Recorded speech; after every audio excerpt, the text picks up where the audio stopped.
mantan Menteri Koordinator Bidang Kemaritiman Riza Ramli, dan tokoh reformasi Amin Rais serta sekitar 40 orang yang terafiliasi dalam Koalisi Perbaikan Indonesia atau KPI menyambangi Gedung Merah Putih Komisi Pemberantasan Korupsi Jakarta kemarin.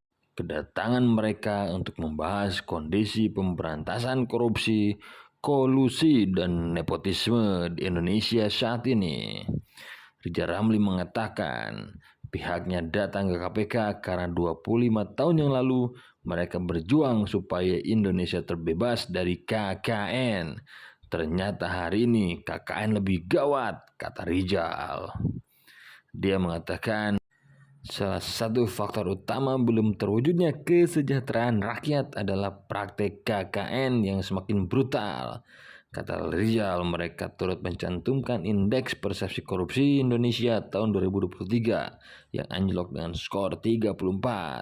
Kondisi tersebut mencerminkan korupsi yang semakin merajalela di Indonesia.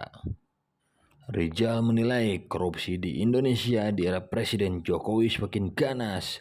Hal itu dia sampaikan saat menyambangi Komisi Pemberantasan Korupsi bersama mantan Ketua Majelis Permusyawaratan Rakyat Amin Rais dan tokoh-tokoh lainnya. Rizal mengatakan alasan mendatangi KPK agar lembaga benar-benar memberantas korupsi yang semakin hari semakin merajalela dan ganas. Dia mengatakan selama pemerintahan Jokowi semakin ganas, berlipat ganda, parah dan vulgar. Dia juga melihat semakin maraknya praktek nepotisme. Pria yang juga pernah menjabat sebagai Kepala Badan Urusan Logistik hingga Menteri Keuangan di era Presiden Abdurrahman Wahid itu mengatakan Jokowi ingin membangun dinasti. Hal itu menurut dia terlihat dari pakaian daerah yang dipakai Jokowi pada Agustus. Riza Ramli pun mengatakan masyarakat selama ini tertipu dengan tampang Presiden Jokowi yang merakyat dan lugu. Padahal menurut dia hati Jokowi hanya untuk oligarki yang menurut dia bertentangan dengan Undang-Undang Dasar 1945. Rizal menginginkan KPK kembali ke kitohnya untuk terus berjuang melawan korupsi dan nepotisme tanpa memandang bulu siapapun pejabatnya. Rizal kemudian memberikan contoh negara Korea Selatan yang maju karena berani mengambil tindakan keras untuk menghukum para koruptor. Namun Indonesia saat ini, lanjut Rizal, terlalu banyak oknum yang bukannya menegakkan Undang-Undang Dasar 45 namun malah merusak cita-cita bangsa. Saat disinggung soal kasus korupsi yang menyebabkan dia menyamai KPK, Rizal enggan merincinya. Pendapat Rizal itu diamini oleh mantan Ketua MPR Amin Rais.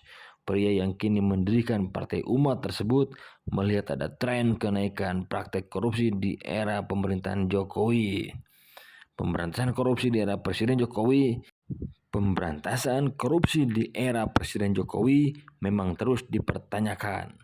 Salah satu indikatornya adalah penurunan indeks persepsi korupsi Indonesia yang cukup tajam dalam 2 tahun terakhir. Pada tahun 2022, IPK Indonesia tercatat berada di angka 34 atau sama seperti saat terakhir era Presiden Susilo Bambang Yudhoyono setelah sempat menyentuh angka 40 pada tahun 2019.